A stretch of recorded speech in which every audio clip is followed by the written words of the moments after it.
السلام عليكم، ازيكم يا حبايبي؟ اللهم صل على سيدنا محمد عليه السلام. الا بذكر الله تطمئن القلوب. ده موسم بقى البسله، احنا في الشتاء، شهر واحد ده كل حاجه بتخزني فيها. بصوا انا خزنت البسله، بس النهارده دول كانوا عندي جايباهم من السوق بزياده، فقلت ايه انزل لكم يعني ايه النهارده اللي انا عملتهم دول اهو. شوفوا عامله ازاي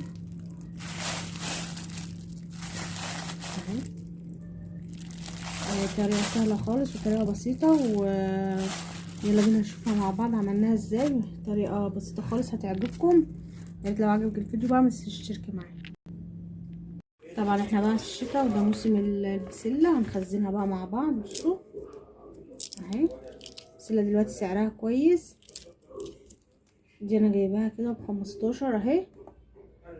هفصصها كده، وجبت الجزر وهنسلقها مع بعض بقى ونفرزها ونشوف هنسلقها ونفرزها ازاي من غير الحاجات اللي بتحط لها كتير دي، ولا نتك عليها في سوا ولا حاجه. هفصصها بس وارجع لكم. فصصنا بقى البسله وخلصناها، دي كميه صغيره بقى النهارده هعملها معاكم. دي كده ميه اهي بتغلي، هنزل بالبسله اهي. جنبي هنا ميه بارده، نحط لها مادة الحفظ، معلقة سكر ونص ليمون. تقولي لي ليمون هقولك محطلهاش ملح. دقيقة واحدة وهشيلها على المية الباردة. بصوا هي في المية اتضرت اكتر وبتعمل ازاي. خلاص كده انا هطفي عليها اهي، وهخرجها بقى على المية الساقعة، مش عايزة اكتر من كده.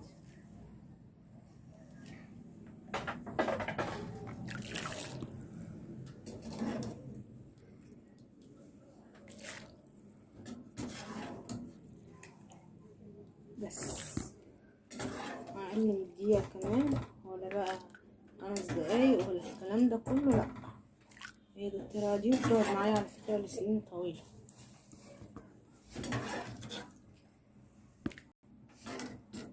كيسها بقى واوريها لكم.